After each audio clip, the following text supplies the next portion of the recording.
What is up, Breaking Bad fans? Kino here, and we are back with another day of Breaking Bad-tober. Today we're looking at the 13th episode of Season 5, Tahajali.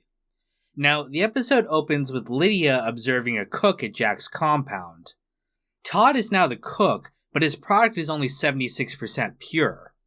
It's also not blue, which Lydia complains about since that's part of Heisenberg's brand. Todd promises to do better in the future and clearly has a crush on Lydia, which she does not reciprocate. After she leaves, Walt calls Todd to arrange the hit on Jesse from last episode. After the title, Hank and Gomez meet up to discuss Jesse's plan. He says they're going to find the only evidence of Walt's crimes, his money. Though he doesn't know where the money is, he knows someone who does. The DEA then take Huell into protective custody, telling him that Walt is trying to have him killed. They show him a picture of Jesse's brains blown out, which they actually faked themselves. This gets Huell to believe them, and he tells them about loading Walt's money into barrels. Hank is able to intuit that Walt buried his money somewhere. They then leave Huell in witness protection, so that he doesn't alert Saul Goodman to what's going on. Meanwhile, Walt meets with Jack to arrange Jesse's death. He says he doesn't want him to suffer, calling Jesse family.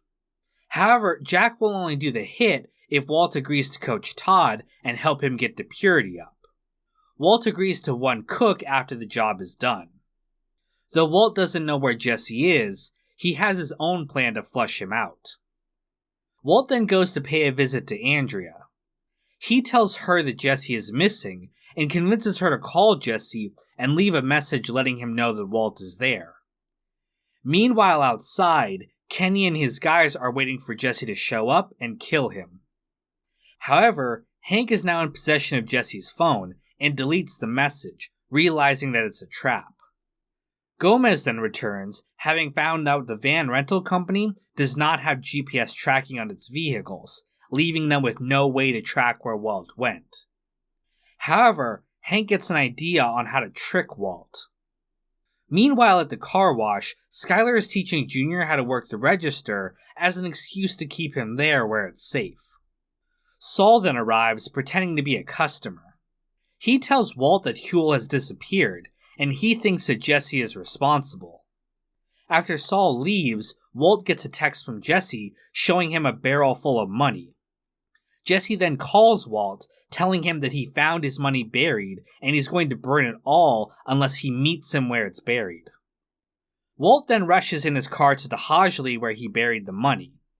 He begs Jesse not to burn it as it's for his children.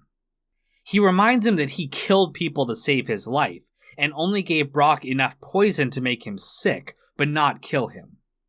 However, when Walt arrives at the spot, he finds that no one is there.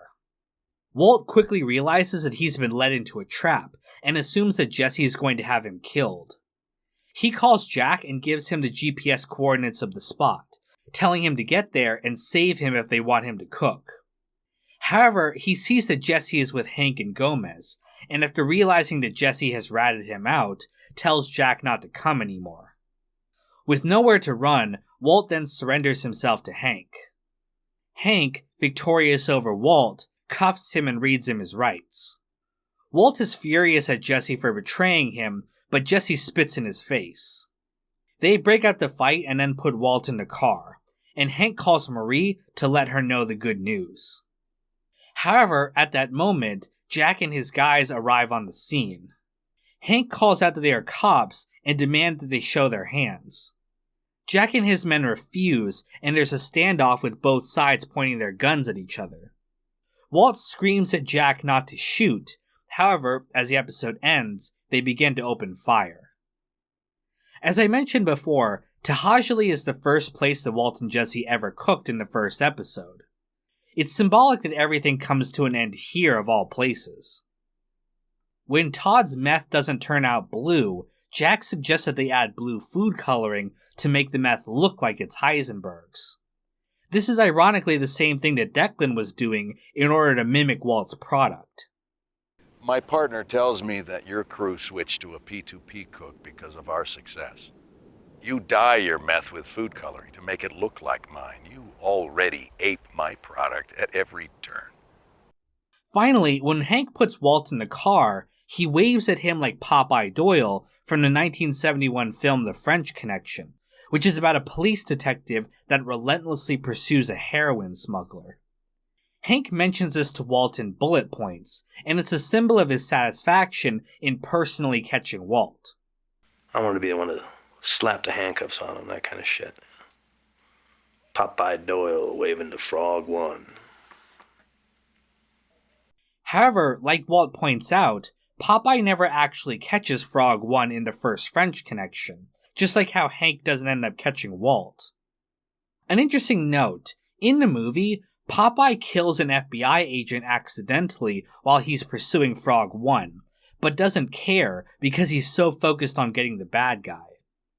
I think the connection between Hank and Popeye is intentional, as Hank was also willing to sacrifice pretty much anything, including Jesse, if it meant getting Walt himself. And that's pretty much everything I have to say about the episode. Thank you guys so much for watching, and stay tuned for the next one, coming soon. I hope I pronounced Tahajali right. Russell, Sean, Heart of Markness, Logan, Clean, John Reyna, Jesse Sterling, Andrew Stewart, Ops Racing Media, Daz J. Kid, Conan Higgins, Sam Cedarlin, Don Lucania, Celery Man, Jenna Marie Johnson, Brad Smith Studios, Uncle Mike, and Shane Boyce.